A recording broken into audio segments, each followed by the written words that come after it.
Assalamualaikum warahmatullahi wabarakatuh. Saya Adeni Halina. Saya akan menceritakan mengenai Isra dan Mi'raj. Isra ialah perjalanan Nabi pada waktu malam dari Masjidil Haram di Mekah hingga ke Masjidil Aqsa di Palestin.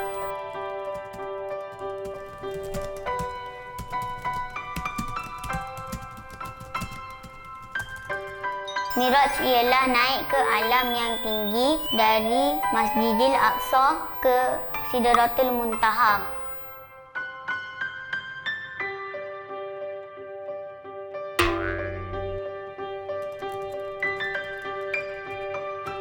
Pada malam 27 Rejab bersamaan 126 Masihi, baginda didatangi oleh malaikat Jibril dan dibelah dadanya serta dicuci jantungnya.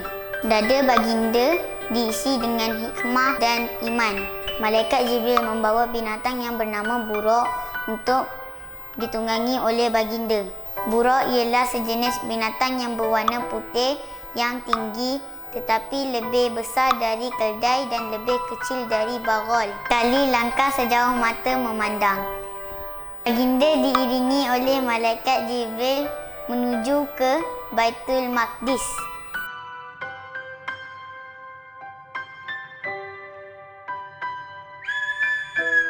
Suatu ladang kurma yang subur. Malaikat Jibril menjelaskan bahawa nama tempat ini adalah Yathrib atau juga dikenali sebagai Thaibah. Yang kedua, suatu tempat yang bernama Madian, tempat Nabi Musa melarikan diri dari buruan Fir'aun. Yang ketiga, suatu tempat yang bernama Tursina, tempat Nabi Musa bercakap-cakap dengan Allah SWT. Yang terakhir, tempat yang bernama Baitul Laham, tempat Nabi Isa dilahirkan. Seterusnya, baginda diperlihatkan beberapa peristiwa yang menakjubkan. Baginda diperlihatkan satu kaum yang sedang bercucuk tanam dan terus menuai. Malaikat Jibril menjelaskan bahawa itulah orang yang membelanja hartanya kepada jalan kebaikan dengan ikhlas. Lepas itu, baginda mencium bau yang sangat harum. Malaikat Jibril menjelaskan bahawa itulah kubur Masyitah dan keluarganya. Mereka dibunuh oleh Fir'aun kerana beriman kepada Allah dan tidak mengakuinya sebagai Tuhan.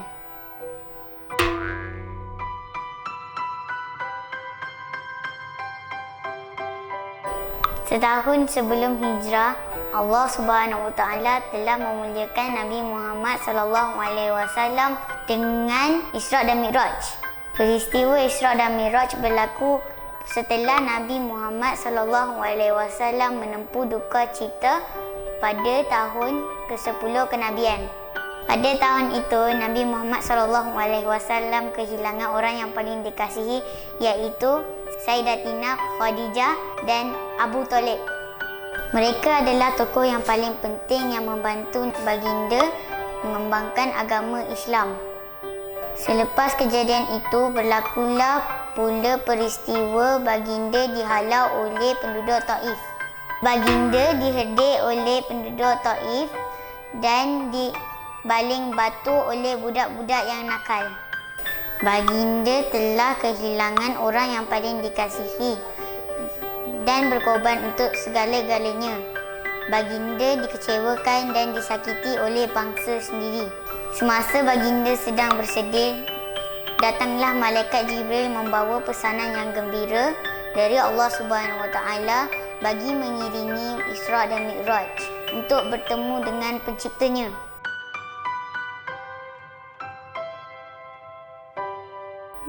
Mi'raj Nabi Muhammad SAW bermula dari Masjidil Aqsa naik ke alam yang tinggi. Di langit pertama, baginda bertemu dengan Nabi Adam. Manakala di langit kedua, Nabi bertemu dengan Nabi Isa dan Nabi Yahya. Nabi Yusuf yang di langit ketiga. Seterusnya Nabi Idris yang berada di langit keempat. Di langit kelima, Nabi bertemu dengan Nabi Harun.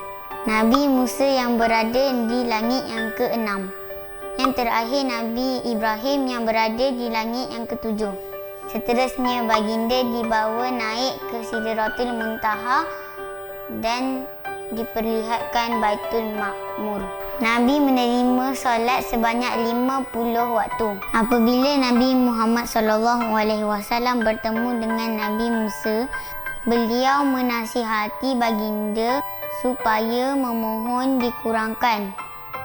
Baginda berulang-alik memohon kepada Allah dikurangkan solat fardu daripada 50 waktu menjadi 5 waktu sehari semalam. Baginda dibawa ke dalam syurga. Baginda kagum melihat keindahan syurga. Baginda melihat 4 batang sungai syurga.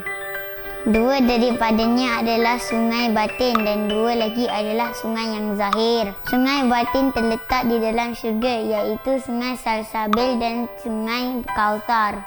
Manakala sungai zahir ialah sungai Furat dan sungai Nil. Selepas itu baginda dibawa ke neraka Jahanam.